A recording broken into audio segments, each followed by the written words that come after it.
Se acerca un nuevo proceso electoral. ¡Ah! Calma, calma. Muy pronto vamos a tener que elegir nuevos representantes para la presidencia y para el Congreso. Sabemos, todos, que estamos atravesando una circunstancia muy difícil en muchos aspectos. Por ello, hoy, más que nunca, es nuestro deber estar informados para saber por quién votar, ¿no? A quién elegir. Por favor.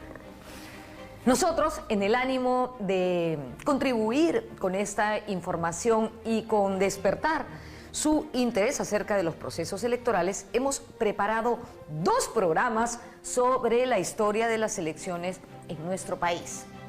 En este, el primero, les vamos a contar el origen de los procesos electorales desde el nacimiento de nuestra república, incluso desde un poquito antes. Les dejo una chiquita para interesarlos. ¿Sabían que a lo largo de casi todo el siglo XIX el voto no era secreto? Es decir, uno votaba delante de todo el mundo, delante de los vecinos, de la familia. Imagínense la cantidad de conflictos que eso trajo. Bueno, si quieren saber más detalles o más curiosidades como estas, quédense con nosotros. Yo soy Norma Martínez y esto sucedió en el Perú.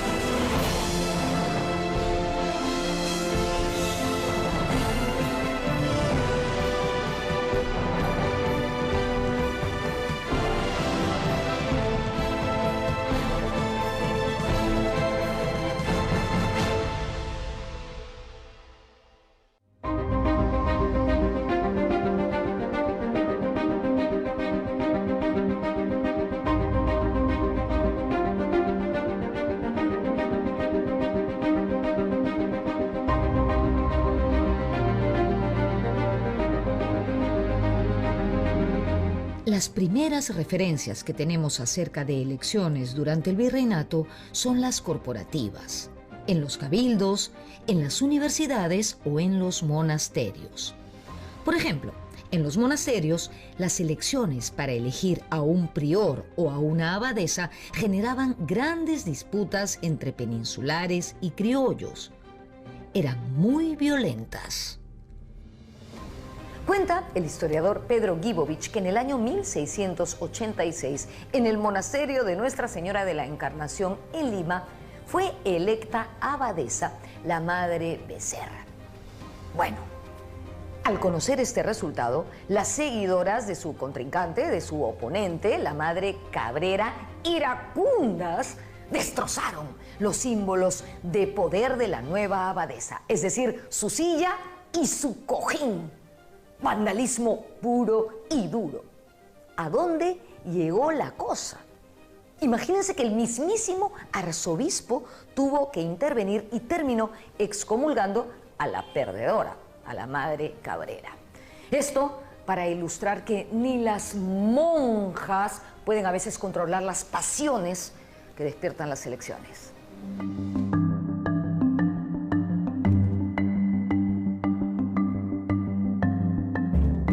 Nuestro sistema electoral republicano tiene su punto de partida antes de que nos convirtamos en república, en el contexto de la invasión napoleónica a España en 1808.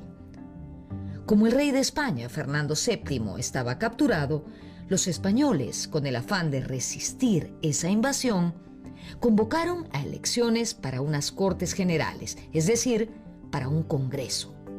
Ese Congreso promulgó la Constitución de Cádiz en el año 1812. A ese Congreso se le conoce como las Cortes de Cádiz.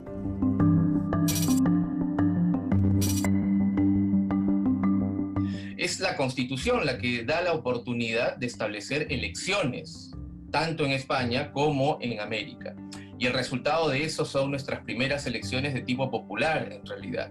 Entonces, aquí en América, a consecuencia de la juramentación de la Constitución de Cádiz en octubre de 1812, se empiezan a organizar las diferentes circunscripciones electorales y se empiezan a organizar los primeros procesos electorales de este tipo. Se van a crear nuevas instituciones políticas, se van a iniciar procesos novedosos de inclusión ciudadana, ¿no?, de participación, y en este sentido sí hay que reconocer algo, que la Constitución de Cádiz establece el voto universal masculino, ¿no? En ese sentido no hay mucha restricción, porque el carácter de analfabeto no te excluye de la participación política. Entonces, la Constitución de Cádiz otorgó la ciudadanía, incluso si eran analfabetos, a indígenas, mestizos y españoles, a todos, salvo a las personas de procedencia africana. ¿Esto por qué es importante? Porque los indígenas fueron ciudadanos oficialmente antes incluso de implantarse la República.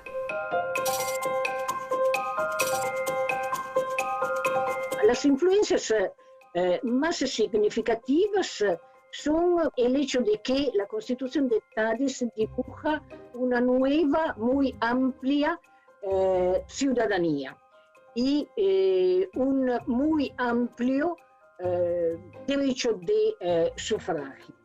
Desaparecen, por lo tanto, las dos repúblicas coloniales, la de españoles y la de indios, y aparece una única ciudadanía en la que están también los indígenas y los mestizos. Con esta novedad se dan las primeras elecciones no solo en el Perú, en el virreinato peruano, sino también en todas las otras regiones de la América hispánica, donde se introduce la Constitución de Cádiz. Bueno, hay que decir en primer lugar que es una experiencia electoral muy precoz. Todas estas elecciones son un momento de notable participación.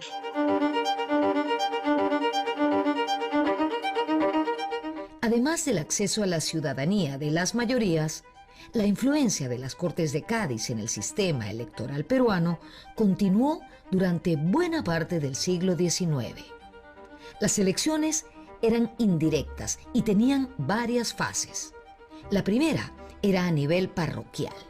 Elegían los ciudadanos, los miembros de las parroquias.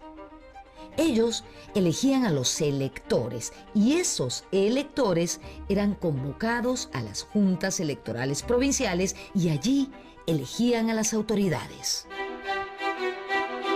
Fueron elecciones muy complicadas en realidad porque se empleó un sistema electoral complejo, en parte popular, decimos, prevalentemente indirecto. La Constitución de Cádiz plantea un sistema electoral indirecto a diferentes grados. Son diferentes circunscripciones electorales, diferentes instituciones. Están las diputaciones a Cortes, a las Cortes Generales de España, la Diputación Provincial y los ayuntamientos constitucionales. Son tres instituciones de representación política que se inauguran con la famosa Constitución de Cádiz. Y eso es algo que lo vamos a ver reflejado también en los sistemas electorales de gran parte del siglo XIX, es decir, la continuidad de una elección de tipo indirecta. Lo interesante, o lo que se buscaba con una elección de este tipo, es que tomando en cuenta las características propias de la sociedad, una elección a diferentes grados, y mientras a mayor grado, mejor para que las élites tuviesen un mayor dominio del proceso electoral, ¿no? Los sectores populares empiezan su participación desde los espacios más populares, pero la posibilidad de alcanzar cierta representación directa en las diferentes instituciones se va reduciendo en la medida que se va avanzando grado a grado. Entonces, elecciones indirectas, no como ahora que todos vamos a votar para elegir a nuestros representantes. Además, el voto no era secreto, era público. Uno votaba delante de todo el mundo. Suena rarísimo ahora, ¿no? No, el voto público es una forma de control hacia la población, ¿no? Porque de hecho se reúnen en una parroquia un día domingo, se escucha una ceremonia litúrgica y el proceso electoral corre después de una ceremonia de ese tipo, donde el sacerdote, además de sus funciones religiosas, tiene funciones políticas, que es iniciar un proceso de recomendación acerca de cómo debe ser una buena elección, ¿no? Entonces, además, el voto, al ser público, te expones públicamente a que se te identifique en función sobre quiénes estás votando. Tenías al frente una mesa electoral que estaba conformada por los notables de los pueblos, y eso era obviamente una forma también de persuadir el voto, y por esa razón también de manifestarlo públicamente, o el pretexto era que el voto se hacía público porque la gran mayoría de la población era analfabeta, pero de hecho era una forma también de controlar el voto de la población. No se muevan, volvemos con las batallas campales que se armaban a la hora de ir a votar.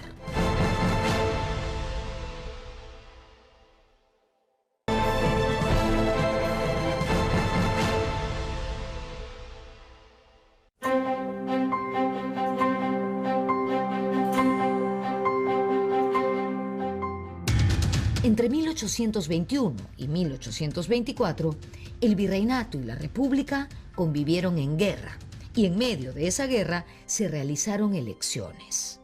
En 1822, durante el protectorado, San Martín convocó a las primeras elecciones del Perú independiente. Estas elecciones se convocaron para elegir representantes para el primer Congreso Constituyente, entre cuyos fines estaba redactar una constitución. Se trataba de un proceso de elección directa. Este fue uno de los pocos procesos de elección directa del siglo XIX. Estaba circunscrito solo a las provincias ocupadas por las tropas de San Martín, es decir, sobre todo Lima, el norte y la costa. La Sierra Sur aún estaba bajo el dominio realista. Uno de los requisitos para ejercer el voto, es decir, para votar, era contar con una renta, con platita. En esa oportunidad fueron elegidas personas destacadas y Francisco Javier de Luna Pizarro fue electo como presidente del Congreso de 1822. Ese Congreso estaba compuesto en su mayoría por sacerdotes y abogados, aunque también existía gente de otras profesiones como militares, comerciantes, médicos, por ejemplo. Hoy, en el Congreso ya no hay sacerdotes, pero sí está plagado de abogados. Sería interesante que el Congreso incluyera variedad de gente profesional de distintas áreas. ¿No creen? Una cosa más. Los militares ya no pueden formar parte del Congreso, pero sí tienen derecho al voto. Como dijimos, la mayoría de los procesos electorales del siglo XIX fueron realizados mediante elección indirecta. La primera fase era a nivel parroquial. Recordemos que no habían organismos electorales como el Jurado Nacional de Elecciones o la OMPE, y quien de alguna manera hacía esa función era la Iglesia. Normalmente eran notables del lugar que estaban encargados de redactar este registro cívico. Un papel muy importante lo tenían los curas, el párroco o su teniente, su vice, porque los registros parroquiales eran los únicos documentos que daban fe de algunos hechos necesarios, como estar en vida, la edad, porque habían las partidas de nacimiento.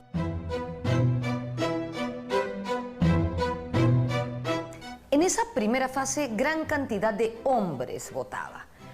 Las mujeres estábamos impedidas de hacerlo, porque se decía que si bien éramos racionales, dependíamos del marido, así como los sirvientes dependían de su amo. Después de esa primera fase a nivel parroquial, continuaba el proceso, que por cierto, era largo y complejo. Las elecciones no eran como pueden ser ahora un momento. yo voy, doy mi sufragio, después se cuentan los sufragios emitidos en favor de uno u otro candidato. No, esto era todo un proceso que se desarrollaba en tiempos y en lugares diferentes, la parroquia primero, después la capital de la provincia. Durante este proceso habían los espacios para que los notables de los distintos niveles locales, parroquiales, provinciales, tejeran una serie de alianzas, de intercambios.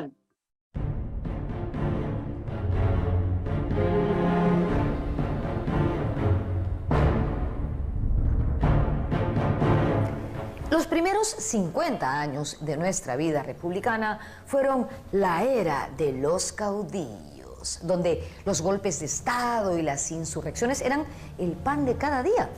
Estos caudillos militares se legitimaban a sí mismos a través de las urnas y para ello era fundamental la propaganda política.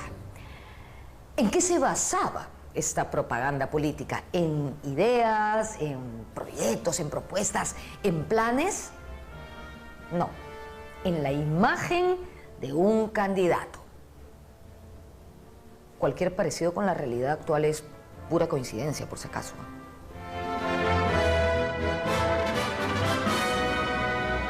Las elecciones de 1829 fueron las primeras elecciones presidenciales populares. Agustín Gamarra era candidato único y obtuvo votos de la mayoría de los colegios electorales de provincias exigidos por la Constitución.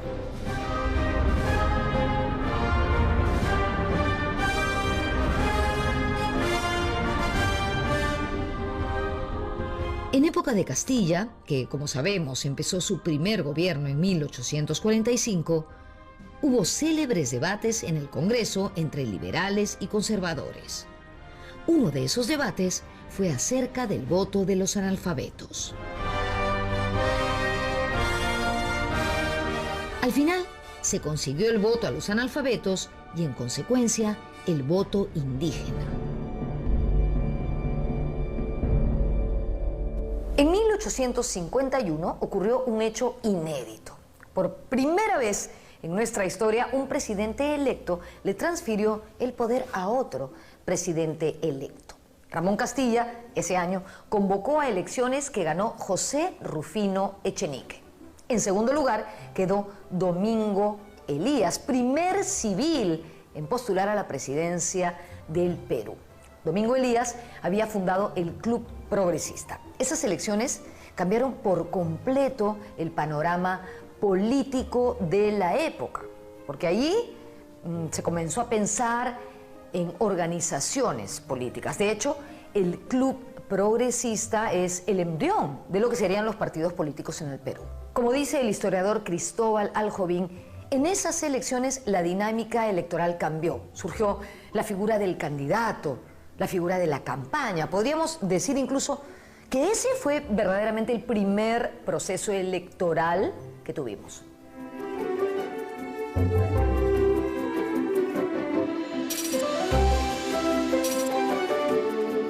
Bueno, Castilla entiende, yo creo que eso lo entienden los militares desde muy temprano, que ellos tenían que ceñirse a la Constitución, ¿no? En cierto sentido, tú no puedes gobernar fuera de la Constitución. ¿Por qué? Porque si tú transgredes las leyes, viene otro y te saca del poder, ¿no? Con ese argumento, o sea, con este argumento de que hay una transgresión de la ley, ¿no? Que estás luchando, eres un tirano, ¿no? Hay todo un discurso contra la tiranía, un discurso. Entonces, es necesario organizar elecciones, o sea, es parte del sistema constitucional. Entonces, Castilla lo hace, pero lo hace bajo su propio, digamos, bajo su propia manera de ver la vida, y él es un militar. Entonces las elecciones se convierten pues en una suerte de guerra, ¿no? Las calles de Lima eran como un campo de batalla, donde se llevaban las ánforas, donde había balazo y medio, ¿me entiendes? O sea que un poco se traslada ese violentismo, se traslada a la pugna electoral, que no debería ser así.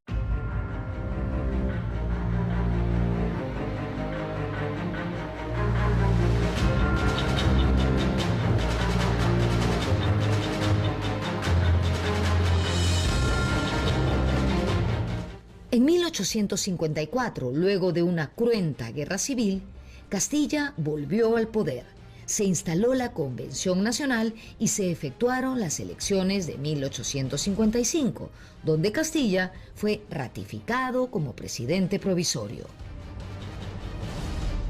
El periodista Manuel Atanasio Fuentes, apodado El Murciélago, sobre el que hemos hecho un extraordinario programa que les recomiendo ver, está en YouTube, denunció una serie de irregularidades en estas elecciones y describió a dos personajes o dos tipos de personajes que estaban alrededor de ese ambiente: los gendarmes y los capituleros.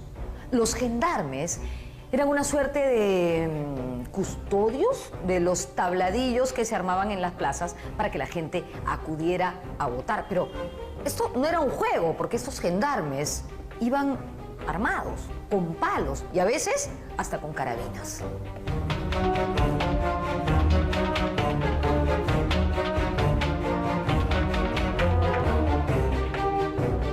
De otro lado, los capituleros eran una suerte de agentes de los candidatos, es decir, les cobraban a los candidatos por comprarles votos y trabajaban para el mejor postor.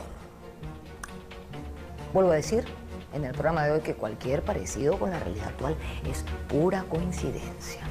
Cuenta Manuel Atanasio Fuentes que en la Plaza Santana un capitulero no les pagó a los votantes la suma en la que habían quedado y entonces se armó una batalla campal, un caos, y en ese caos desapareció el ánfora electoral. O sea, se la pelaron, se la robaron. No sé.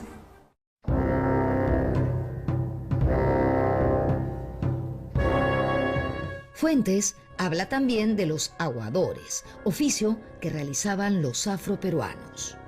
Dice que ellos no trabajaban el día domingo de elecciones, porque ese día se dedicaban a vender sus votos y que ganaban más vendiendo sus votos que trabajando. Como vemos, las elecciones en el siglo XIX eran un caos, súper informales, sin organismos electorales. Es una carrera de obstáculos en la cual pues hay una serie de variables, ¿no?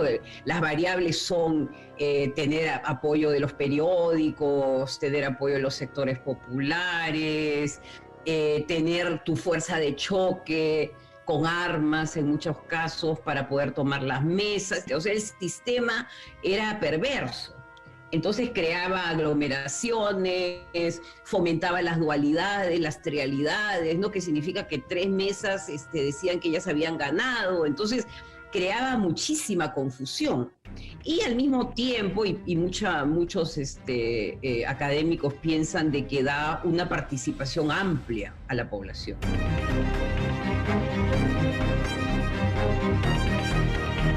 Porque en todas las instancias hay participación, desde el capitulero, ¿no? Desde este aguador que dice Manuel Atanasio Fuentes, que va votando en todas las parroquias y va recibiendo 12 centavos o 12 reales por su voto, ¿no? Entonces también hay, el momento electoral es un momento de creación de empleo, ¿no? De creación de empleo informal. Entonces, estos capituleros con lo que ganan en un año de campaña, pueden vivir varios años, ¿no? Entonces hay una redistribución del dinero, porque para entrar en este juego es necesario contar con muchísimo dinero para poder movilizar, digamos, a estas turbas, ¿no? A estos grupos que participaban en el despliegue de la campaña. Y el despliegue de la campaña era las calles, ¿no? Digamos, el estar en las calles y el estar en pugna con las otras candidaturas. capturas, ¿no? Era violento, era un proceso que se caracterizaba por su violencia. Regresamos con el linchamiento de los hermanos Gutiérrez.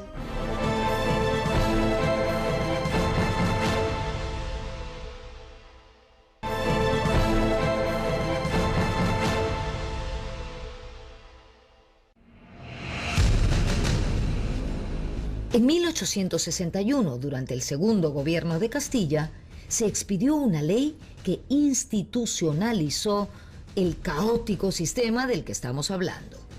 Para Valentín Paniagua, quien era un gran estudioso de la historia de las elecciones a inicios de la República, esa fue la etapa del empirismo puesto al servicio de la imposición y el fraude. Para Jorge Basadre, todas las elecciones del siglo XIX, salvo la de 1872 y la de 1895, adolecieron de vicios fundamentales. Porque se había armado lo que se llamaba una suerte de tinglado electoral a través de la Constitución de 1860 con la ley de 1861, en la cual pues era una suerte de enredo organizado, ¿no? Para justamente crear la ambigüedad, ¿no? Hay una ambigüedad en la ley en cuanto a quién vota, hay una ambigüedad en cuanto al registro cívico, hay las cartas de ciudadanía que se entregan creo que una semana antes de las elecciones. Entonces todo funciona para crear este sistema confuso, enredado, en el que se da mucha lucha callejera por controlar las mesas, que al final son los lugares, digamos, de la votación y donde se va a definir. ¿Y por qué? O sea, la pregunta es ¿por qué? Porque al final, digamos, en este sistema que es de indirecto, digamos, el elector final, el elector supremo, es el legislativo. Entonces ahí llegan todas las actas, ¿no? Y ahí se ven las tachas, las dualidades, las trialidades, se habían votado 2 veces en la misma mesa, y eso lo resuelve la Comisión Permanente del Congreso, ¿no? Entonces se le da el poder al final a estos políticos que también están ellos empujando para sacar adelante las candidaturas que le convienen. Entonces es una carrera en la cual tienes que ser un atleta, ¿no? Porque empiezas a nivel popular, pero al final llegas al Congreso y en el Congreso hay otro tipo de disputa, ¿no?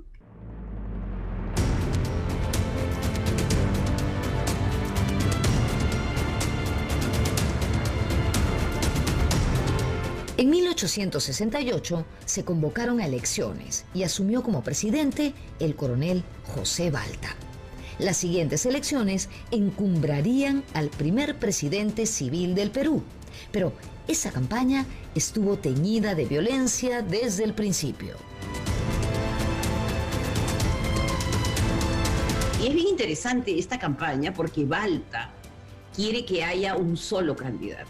Quiere que se llegue a una suerte de unanimidad, y por eso que los llamas al Palacio de Gobierno y les dice vamos a decidir por uno, porque las elecciones en el Perú siempre ocasionaban guerras civiles, ¿no? Entonces al final, como había quedado el ambiente tan caldeado por la violencia de la campaña, siempre terminaba en una revuelta, entonces Balta quiere evitar eso, pero no lo logra, ¿no? Porque los civilistas rehúsan a la idea de una candidatura unánime, porque saben que no va a ser la candidatura de ellos, y se van a la competencia, ¿no? Y la competencia se vuelve brutal en la última fase, ¿no? Que es la fase que ya va a terminar en la violencia que conocemos.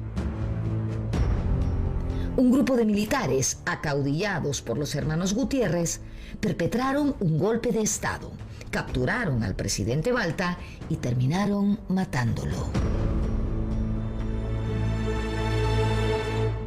Acá se estaba jugando 2 modelos, ¿no? En el 72 se estaba jugando el viejo modelo militar o el nuevo modelo que van a introducir los civiles, que termina en un baño de sangre, ¿no? Porque los militares no quieren soltar el poder, los Gutiérrez se rebelan contra Balta, lo asesinan, la gente molesta, ¿no? La población de Lima sale a la calle, capturan a los Gutiérrez, los asesinan, o sea, es un final de campaña inédito, yo creo que en Latinoamérica, ¿no? Y ahí te estás dando cuenta que habían entrado en colisión dos perspectivas totalmente diferentes de lo que a donde iba el Perú, ¿no? Entonces, es una campaña muy interesante, me parece a mí una de las más interesantes.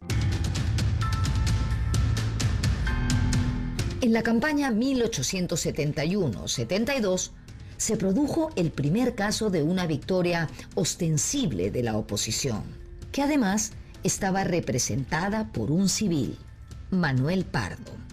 Pero no solo eso, sino que le ganó al candidato oficial, que, para más decir, era militar, José Rufino Echenique. Es interesante que este partido surge a los 50 años de la independencia, ¿no? En 1871, Sociedad de Independencia Electoral se llama, no es todavía el Partido Civil, es el antecedente del Partido Civil, pero el nombre lo dice todo, ¿no? Es la independencia del voto, o sea, la lucha contra la manipulación del voto, ¿no? Entonces, ¿cómo salir de esa dinámica? Es algo que el Partido Civil propone y de Sociedad de Independencia Electoral propone, y acá viene la idea de que tiene que haber un proyecto y tiene que haber una discusión a partir de ideas, ¿no? Acá no es el poder por el poder, acá no es arrancharte el ánfora, acá no es tomar por asalto los tabladillos, sino cuál es tu programa. Manuel Pardo era un gran candidato, hijo de un gran escritor, formado en Europa y exitoso funcionario público.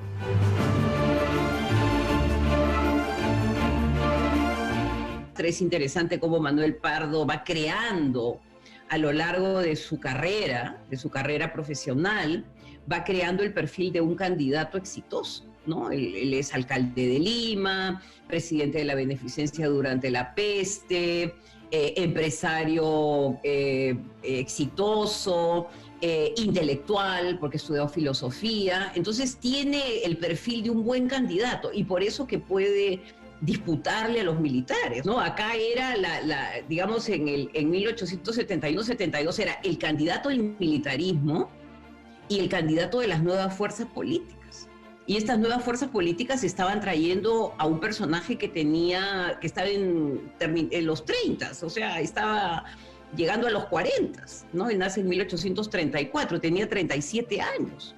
Entonces, él se enfrenta con los dinosaurios, digamos. Se enfrenta con Echenique, con Segura, con Evaristo Gómez Sánchez, ya son personajes pues ya de la época de la independencia, algunos, ¿no? Entonces, surge una nueva generación. El proceso de elecciones duró casi 2 años. Fue una gran campaña de imagen y participación que requería de una organización política compleja. Esta campaña es una campaña nacional, que Lima entiende que acá para ganar las elecciones tienes que llegar a las provincias, ¿no? Y por eso que la fórmula presidencial de Pardo tiene 2 provincianos, ¿no? Tiene un puneño y tiene un cusqueño, ¿no? Entonces, lo interesante es cómo llegan, ¿no? Llegan a través del correo se envían los periódicos, se envían los discursos. Entonces hay una conquista del territorio, ¿no? Una conquista política, hay un aparato que se crea con un centro en Lima, pero que tiene, digamos, sus subsidiarios, o sea, tiene sus clubes subsidiarios a lo largo de todo el Perú. Y en esos clubes están las fuerzas vivas, ¿no? Hay empresarios, hay abogados. En 1871 tuvo lugar un mitin multitudinario para la época a favor de la campaña de Pardo. Fueron 10.000 personas. Recordemos que entonces en la ciudad capital vivían 80.000, es decir, que más del 10% aparecieron en ese mitin. Lo interesante, por ejemplo, de esta campaña es que entra San Marcos, ¿no? Entran los profesores de San Marcos, entran los profesores del Colegio Guadalupe, entran los artesanos, ¿no? Entonces, lo que se busca es adecentar la política, ¿no? Que la política, de acuerdo a ellos, había estado pues en manos de las turbas, el Estado había controlado a estas turbas y al final los que habían perdido eran los ciudadanos, ¿no? Entonces, esta es una cruzada ciudadana en la cual estos sectores que se consideran productivos, que se consideran importantes en el sistema, como dice Pardo, ¿no? Si ustedes no participan, no van a tener ninguna decisión en lo que les corresponde, ¿no? Entonces es una ciudadanía participativa de sectores medios y obviamente de elites, ¿no? De banqueros, de guaneros, ¿no? Hay una coalición de intereses en este partido que encuentra a su candidato. En estas elecciones hubo acusaciones de ambos lados. Echenique dijo, por ejemplo, que sus seguidores no llegaron a entrar a la Plaza de Armas por el nutrido fuego disparado desde techos y balcones por los partidarios contrarios. Se dice además que Pardo gastó parte de su fortuna personal en esas elecciones y sobre todo el mismo día que ocurrieron. Yo no creo que Pardo él era muy cuidadoso de su dinero. Lo que sí creo es que como entra otro tipo o sea, hay otro tipo de participación, ¿no? Están los guaneros, están los banqueros, hay hacendados. Por ejemplo, en el caso de la Sierra está Manuel Costas, que es un lanero. Está este personaje cusqueño, que es un industrial, ¿no? Garmendia, que después son los que van a hacer su fórmula. Hay aportes, ¿no? Entonces entra un capital, digamos, de los sectores productivos a la campaña. Y obviamente él colabora, pero me imagino que habrán suscriptores. En las otras campañas era dinero, como en el caso de Echenique, que venía pues de negocios no muy santos, y el Estado. Volvemos con lo último del programa.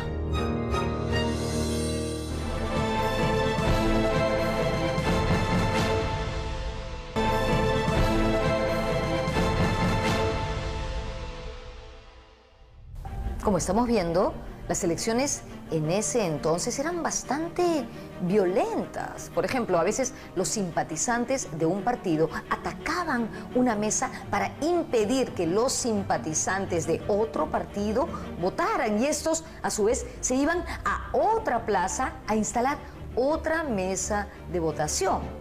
Es decir, podía darse el caso de que existiera más de un acta electoral, 2 y a veces hasta 3.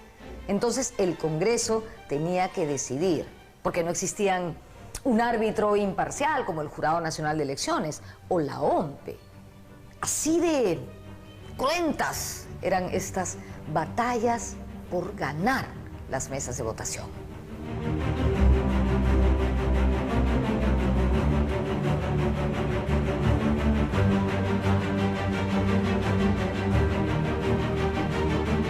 La toma de las mesas en cierta medida era, si no permitida por las mismas leyes que nunca decían cuántos electores tenían que sufragar para que la mesa electoral resultara correctamente instalada.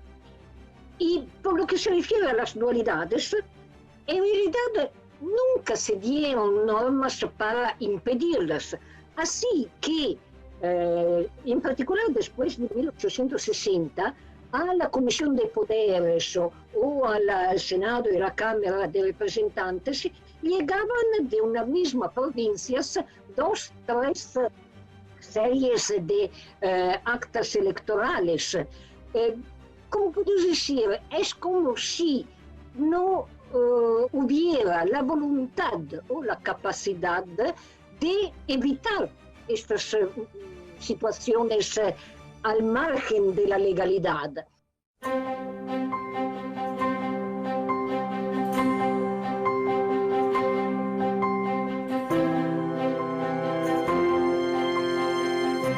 Luego de la guerra con Chile, se convocaron a elecciones. Se estableció un sistema de partidos políticos vinculados a la figura de un líder fundador. Como dice el historiador Cristóbal Aljovín, se estaba produciendo un tránsito entre un sistema de notables en el cual los candidatos eran elegidos por su origen, por su apellido, por sus contactos, a un sistema donde el candidato dependía de una organización. Fue así que en 1886 Andrés Avelino Cáceres, héroe de la campaña de la Breña durante la guerra con Chile, postuló a las elecciones por el Partido Constitucional y obtuvo la presidencia de la República. Fue la primera vez que la clase dirigente apoyó a un caudillo militar para conquistar el poder que no podía conseguir de otra forma. En 1895, Nicolás de Piérola, junto a una coalición, derrocó a Cáceres, que de héroe en la guerra devino en gobernante autoritario.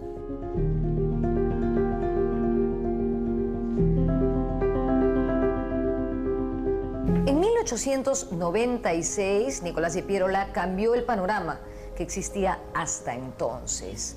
Él estableció una ley que decretaba que el sufragio sería directo, ya no indirecto, como era hasta ese momento. Y que además solamente podrían votar hombres mayores de 21 años, alfabetos y en idioma castellano.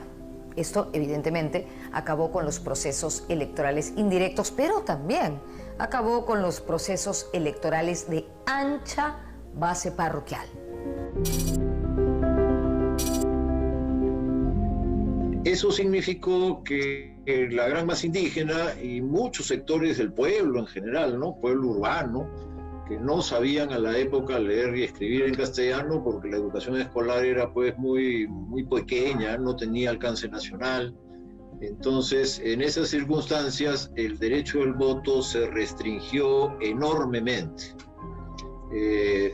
Según algunos cálculos, tenía derecho al voto 4 al 5% de la población en el momento que se dio la ley de 1896, aquella que anulaba a los analfabetos como parte del cuerpo electoral. Bueno, 4 o 5% es mínimo. Compárese con hoy en día. Hoy en día tienen derecho al voto las 2/3 partes del total de la población. Y quienes no tienen derecho al voto, 1/3 parte que son menores de 18 años. Pero todo mayor de 18 años tiene derecho al voto. En aquella época, en vez de 70% que es hoy los que tienen derecho al voto, solo lo tenía 4 a 5%. Pues bien, esa situación fue cambiando a lo largo del siglo XX, no porque las leyes se cambien, porque la ley siguió diciendo lo mismo, sino porque poco a poco, progresivamente, más gente empezó a tener educación y se amplió el cuerpo electoral porque se amplió el número de alfabetos. Con esa ley pasamos a tener unas elecciones menos democráticas porque se excluyó a la mayoría de la población que antes votaba. Por otro lado, como dijimos, la reforma de Piérola cambió totalmente el panorama electoral en adelante, disminuyendo el peso electoral del sur andino, que mayoritariamente era indígena. Y ese peso electoral que el sur perdió se volcó al norte. Otro cambio fundamental en la reforma de 1896 fue que el voto dejó de ser público y comenzó a ser secreto. Y esto definitivamente fue una conquista porque liberaba al elector de cualquier presión. A principios del siglo XX se inició el periodo denominado por Jorge Basadre como la República Aristocrática, que fueron gobiernos de relativa estabilidad. Estabilidad que se tradujo también en procesos electorales de relativa calma. Pero esa calma electoral se interrumpió en 1912. Ese año, Augusto B. Leguía concluía su primer mandato y en esos comicios se produjo un impasse electoral. Al final, tuvo que intervenir el Congreso. De ese impasse resultó favorecido un personaje muy popular en esos tiempos. Su nombre, Guillermo Billinghurst. Él no nace de una elección, no nace de las urnas. Ese es el problema de Billinghurst. No tenía la legitimidad que a los gobiernos les da haber nacido de las urnas. Lo que ocurre es que se presenta un candidato que es rechazado por la mayoría. Ese candidato era Aspíllaga, tiene muy poco respaldo popular, y por el contrario, el famoso político Guillermo Billinghurst, bastante bien reputado, pues hace una campaña por fuera. En realidad, él no estaba inscrito, había llegado tarde a la decisión y hace una campaña completamente por fuera. Ocurre que el día de las elecciones no hay quórum, porque la gente no va a votar. La consigna de los partidarios de Billinghurst era más bien boicotear el voto. Entonces no hubo quórum y Aspíllaga no fue electo porque no reúne el mínimo de requisitos legales para que la elección sea válida. En esas elecciones, los partidarios de Billinghurst efectivamente boicotearon las votaciones en lugares como Lima y Arequipa. Allí se destruyeron mesas electorales y se hostilizó a los votantes. En esas circunstancias, la elección de presidente pasa al Congreso y el Congreso elige a Billinghurst. Entonces, Billinghurst era nacido de un acuerdo congresal, además nacido de un arreglo, puesto que lleva de vicepresidente a el hermano de Leguía, que era el presidente saliente. En 1919, Augusto B. Leguía triunfó en las elecciones como una alternativa al civilismo. Su campaña estuvo dirigida a los sectores medios y bajos.